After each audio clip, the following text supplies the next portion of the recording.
بسم اللہ الرحمن الرحیم۔ اگلا افادہ ہے کہ ابا یابا، قلا یقلا، عز یعز اور بقا یبقا بھی یہ باب فتح سے ہیں۔ ابا یابا، قلا یقلا، عز یعز اور بعض لغات میں بقا یبقا یہ باب فتح سے ہیں۔ اس پر سوال ہوا کہ باب فتح کی تو شرط یہ ہے کہ عین یا لام کلمہ حرف ہلکی ہو، اور یہاں پر عین یا لام کلمہ حرف ہلکی نہیں ہے، تو یہ باب فتح سے کیسے آ گئے؟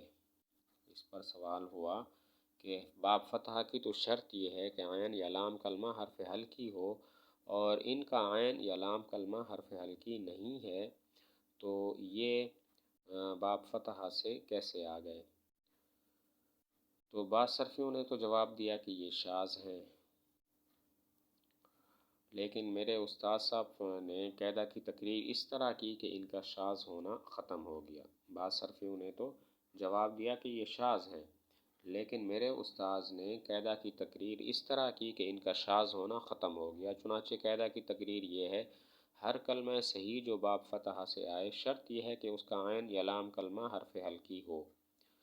اب صحیح کی قید لگانے سے اب ان کا شاذ ہونا ختم ہو گیا، کیونکہ یہ کلمات صحیح نہیں ہیں، بلکہ ابا یا ابا ناقص ہے، عز یا عزو یہ مضاف ہے۔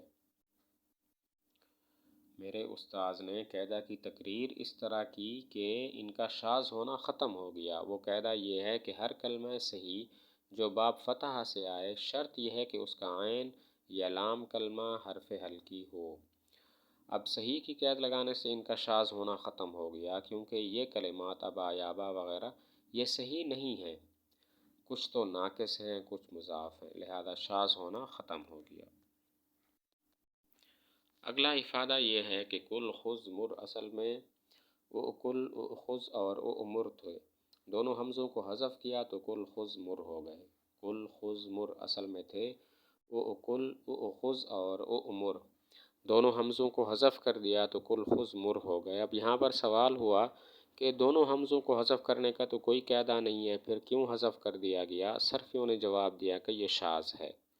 اس پر سوال ہوا کہ دونوں حمزوں کو حذف کرنے کا تو کوئی قاعدہ نہیں ہے، پھر دونوں حمزوں کو کیوں حذف کر دیا؟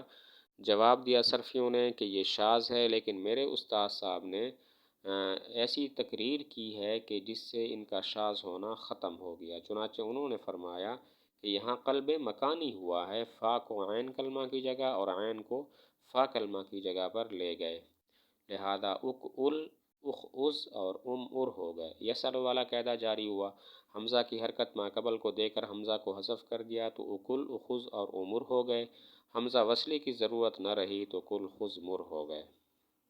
میرے استاد صاحب نے فرمایا یہاں قلب مکانی ہے، یعنی فا کو عین کی جگہ اور عین کو فا کی جگہ پر لے گئے تو ہو گئے اس طرح اک ال اخ از اور ار۔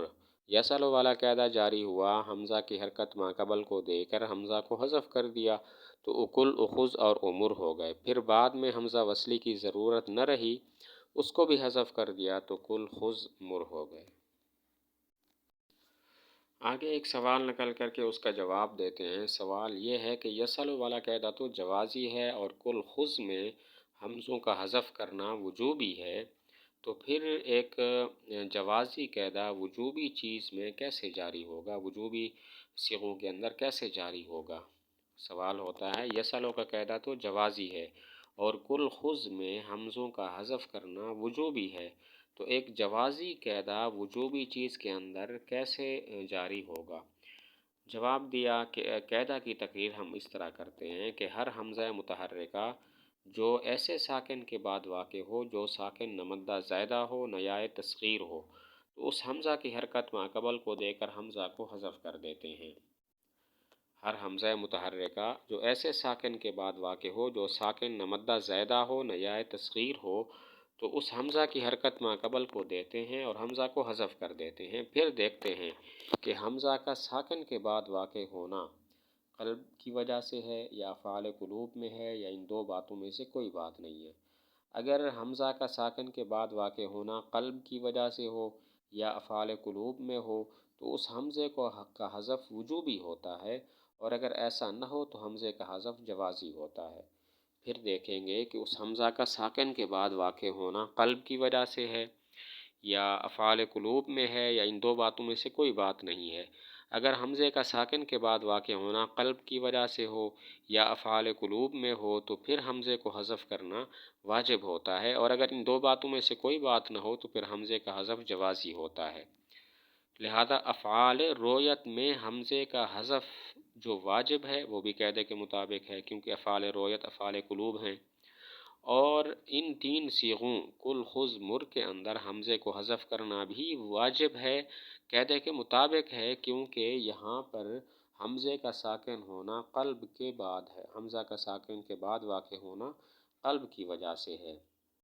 اور اسماء رویت میں جو حمزے کو حذف کرنا ممتنع ہوتا ہے وہ بھی قاعدے کی وجہ سے ہے، کیونکہ نہ وہ افعال رویت ہیں نہ وہاں پر قلب ہوتا ہے۔ لہٰذا افعال رویت میں حمزے کو حذف کرنے کا واجب ہونا بھی قاعدے کے مطابق ہے، کیونکہ افعال رویت افعال قلوب ہیں، اور ان تین صیغوں کل خذ مر کے اندر حمزے کے حذف کا وجوب بھی قاعدے کے مطابق ہے، کیونکہ یہاں پر حمزے کا ساکن کے بعد واقع ہونا قلب کی وجہ سے ہے، اور اسماء رویت میں حمزے کے حذف کا امتناع بھی قاعدے کے مطابق ہے، کیونکہ وہ نہ افعال رویت ہیں نہ ان میں قلب ہے۔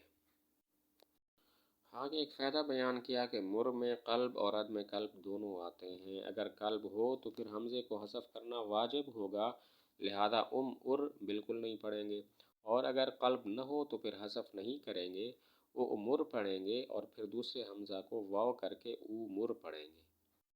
ایک فائدہ بیان کیا کہ مر میں قلب اور عدم قلب دونوں آتے ہیں۔ اگر قلب ہو تو پھر حمزے کو حذف کرنا واجب ہے، ار بالکل نہیں پڑھیں گے، اور اگر قلب نہ ہو تو پھر حمزے کو حذف نہیں کریں گے، مر پڑھیں گے، پھر دوسرے حمزہ کو واو کریں گے اور مر پڑھیں گے۔ آگے قلب مکانی کی صورتیں بیان کرتے ہیں کہ لغت عرب میں قلب مکانی بہت واقع ہوا ہے، چنانچہ چند صورتیں ذکر کی۔ نمبر 1، کبھی فا کو عین اور عین کو فا کی جگہ پر لے جاتے ہیں، جیسے آدرن جو دارن کی جمع ہے، اصل میں تھا ادورن تھا۔ باقاعدہ وجوہن واو کو حمزہ کیا تو ادورن ہو گیا، پھر فا کو عین اور عین کو فا کی جگہ پر لے گئے تو ادرن ہو گیا، باقاعدہ آمنہ دوسرے حمزہ کو الف کیا تو آدرن بروزن اعفولن ہو گیا۔ قلب مکانی کی صورتیں بیان کی۔ لغت عرب میں قلب مکانی بہت واقع ہوا ہے، چند صورتیں یہ ہیں۔ نمبر 1، فا کو عین کلمہ اور عین کو فا کلمہ کی جگہ پر لے جاتے ہیں، جیسے آدرن جو دارن کی جمع ہے، اصل میں تھا ادورن، باقاعدہ وجوہن واو کو حمزہ کیا ادورن ہو گیا، پھر فا کو عین اور عین کو فا کی جگہ پر لے گئے تو ادورن ہو گیا، دوسرے حمزہ کو باقاعدہ آمنہ الف کیا تو آدرن بروزن اعفولن ہو گیا۔ دوسری صورت یہ ہے کہ کبھی عین کو لام کلمہ کی جگہ پر لے جاتے ہیں، جیسے کسی یون جو قوسن کی جمع ہے، اصل میں تھا قبوسن، عین کلمہ کو لام کلمہ کی جگہ، لام کو عین کلمہ کی جگہ لے گئے تو قصوون ہو گیا، پھر دلیون والا قاعدہ جاری ہوا، دونوں واؤں کو یا کیا، یا کا یا میں ادغام کیا، قصیون ہو گیا، دو ماقبل کے دونوں ضموں کو کسرہ سے بدلا تو قصیون ہو گیا۔ نمبر 2، عین کو لام کلمہ کی جگہ پر لے جاتے ہیں، جیسے کسی یون جو قوسن کی جمع ہے، اصل میں تھا قبوسن، پھر کیا کیا، عین کو لام کلمہ کی جگہ یعنی سین کو واو کی جگہ پر لے گئے، واو کو سین کی جگہ پر لے گئے تو قصوون ہو گیا، پھر دلیون والا قاعدہ جاری ہوا کہ دونوں واؤں کو یا کیا، یا کا یا میں ادغام کیا، قصیون ہو گیا، پھر ماقبل کے دونوں ضموں کو کسرہ سے بدلا تو قصیون ہو گیا۔ قلب کی تیسری صورت یہ ہے کہ کبھی لام کلمہ کو فا کی جگہ، فا کلمہ کو عین کی جگہ، عین کلمہ کو لام کی جگہ پر لے آتے ہیں، جیسے اشیاء جو شیء کی جمع ہے، اصل میں تھا شیء، جیسے نعماء نعمت کی جمع ہے، تو لام کو فا کی جگہ، فا کو عین کی جگہ، عین کو لام کی جگہ پر لے گئے تو اشیاء ہو گیا۔ قلب کی تیسری صورت یہ ہے کہ لام کو فا کی جگہ، فا کو عین کی جگہ اور عین کو لام کی جگہ پر لے جاتے ہیں، جیسے اشیاء، اصل یہ شے ان کی جمع ہے، اصل میں تھا شیء، جیسے نعماء نعمت کی جمع ہے۔ یہاں پر کیا کیا کہ لام کو فا کی جگہ، فا کو عین کی جگہ، عین کلمہ کو لام کی جگہ پر لے گئے تو اشیاء ہو گیا۔ و اشیاء بر وزن افعال ایک وہم کا ازالہ ہے۔ وہم یہ ہے کہ شاید اشیاء کا وزن افعال ہے، اس وہم کو دور کر دیا۔ اشیاء کا وزن افعال نہیں ہے کیونکہ اشیاء غیر منصرف ہے۔ اگر اس کا وزن افعال ہو تو غیر منصرف ہونے کا کوئی سبب بھی نہیں پایا جائے گا، لہذا اس کا وزن فعلاء ہوگا۔ اس میں الف ممدودہ ہے جو دو سببوں کے قائم مقام ہے۔ قلب کے بعد اشیاء بر وزن لفعاء ہو گیا ہے۔ ایک وہم کا ازالہ ہے۔ وہم یہ ہے کہ شاید اشیاء بر وزن افعال ہے، اس وہم کو دور کر دیا کہ اشیاء کا وزن افعال نہیں ہے کیونکہ اشیاء غیر منصرف ہے۔ اگر اس کا وزن افعال ہو تو غیر منصرف کا کوئی سبب بھی نہیں پایا جائے گا، لہذا اس کا وزن فعلاء ہوگا۔ حمزہ ممدودہ ہے جو دو سببوں کے قائم مقام ہے، اسی وجہ سے یہ غیر منصرف ہے۔ قلب ہوا تو اشیاء بر وزن لفعاء ہو گیا۔